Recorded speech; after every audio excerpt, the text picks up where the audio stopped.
কাগজ দিয়ে ঘূর্ণায়মান পাখা বানানো। Study with Luminous. Easy crafts time. প্রথমে একটি কাগজের টুকরো চারদিক সমান মাপ করে কেটে নেব। তার জন্য ছোট দিকের অংশ কোনাকুনি ভাঁজ দিয়ে বাকি অংশ বাদ দিয়ে দেব।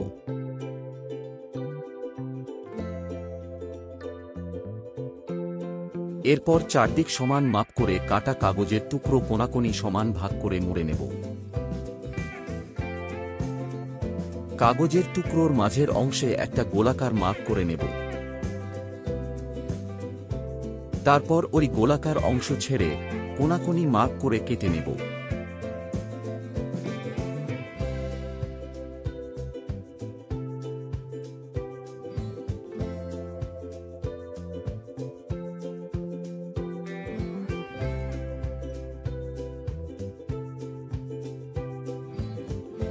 মাঝের গোলাকার অংশের সমান মাপের একটা গোলাকার টুকরো কেটে নেব।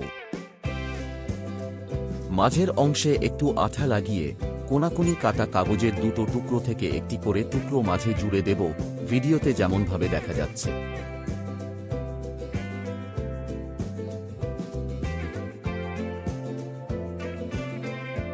কেটে রাখা ছোট গোলাকার টুকরো মাঝের অংশে জুড়ে দেব।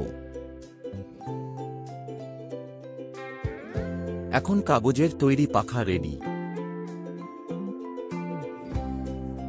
এরপর পাখাটির মাঝে একটি আলপিন লাগিয়ে পাটের কাঠি অথবা কাগজের তৈরি স্টিকের সাথে জুড়ে দেব। এখন পাখাটি ঘরের বারান্দা বা ছাদে হাওয়ায় রেখে দিলে ঘুরতে থাকবে।